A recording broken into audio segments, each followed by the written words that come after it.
Greg Doucette says that you don't need to bulk if you do not have a six-pack. Hey everybody, it's Jason Blaha here. I thought I would chat with you guys and gals a little bit about this today.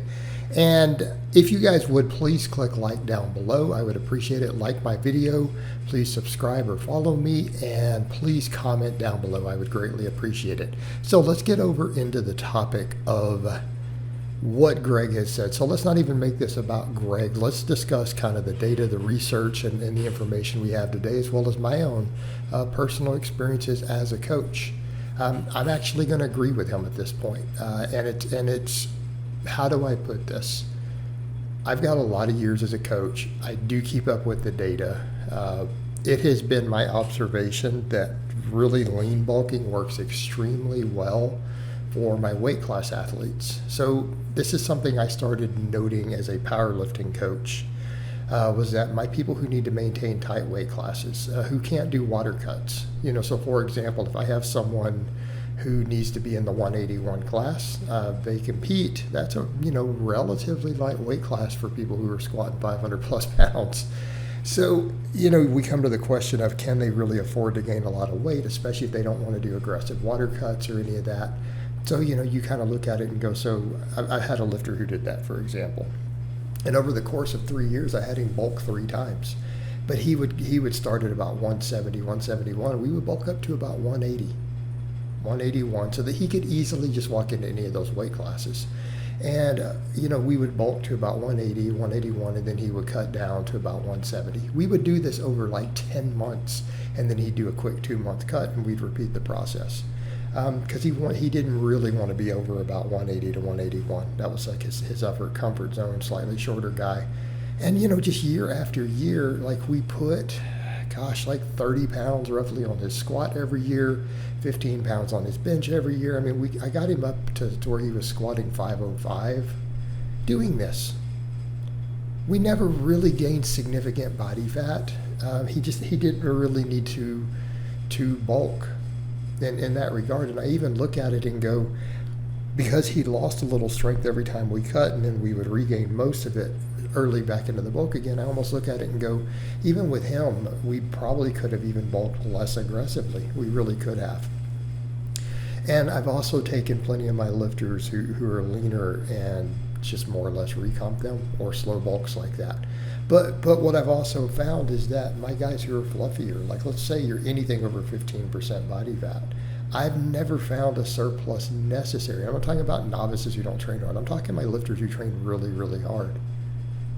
I find that if I just have them jack their protein up, they don't really need to gain weight just to see the numbers go up in the gym, their lifts go up, strength go up, get bigger. And so realistically, the recomposition does work. And so let's also discuss what the data shows. What does the data show? I mean, how many studies have we seen showing advanced athletes recomposition? 20, 30, 40, 50? For the past 20 years, I mean, they use different metrics. They've done water tanks, bod pods, DEXA scans. But what do we invariably find? That when a good training protocol is in place and everything is dialed in nutritionally, do we not see athletes recomposition in pretty much similar body weights? It happens over and over and over in studies.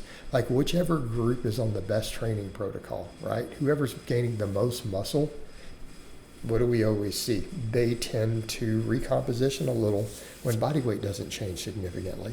So we already know bulking isn't strictly necessary at all to gain muscle.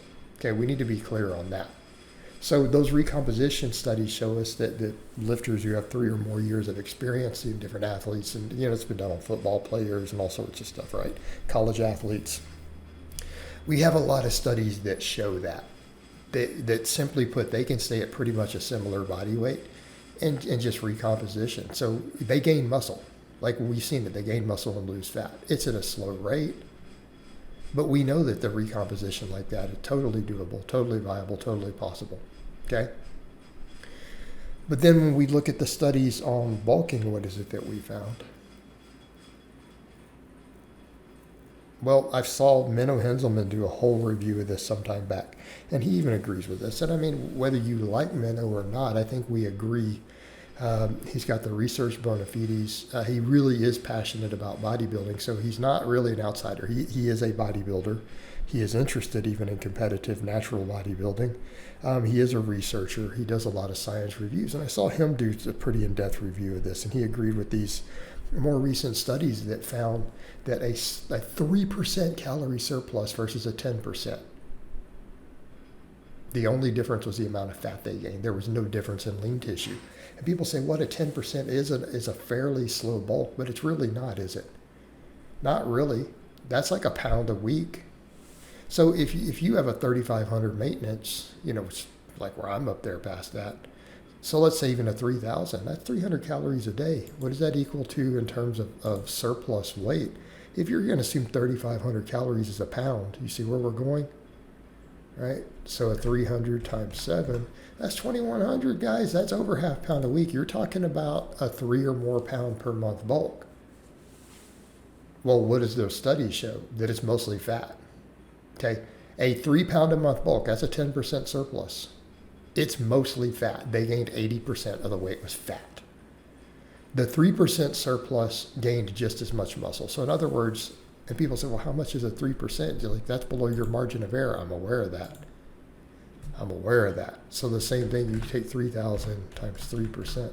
That's a 90 calorie surplus. So basically 100 calories. Was enough to maximize muscle growth. 100 calorie surplus, when it's measured on DEXA scans and in the lab, produced just as much muscle growth as a 10%. The same amount of rough muscle tissue, but with a lot less fat. Because the other one was almost all fat. Right? It was almost all fat. It's like 80%.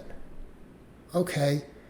This is what the data is showing, and this is what a lot of us have been saying, that look, our lifters lean bulk or recomp just fine. Okay, they do it just fine. And the whole concept of with the bodybuilders with a lot of the big bulking has usually been when they're on a lot of drugs or big boofy drug stacks. Like the old school, think about the old school drug stacks, like the test deck and deep bowl, the way to get big, but you're gaining 20 pounds of water on that too, right?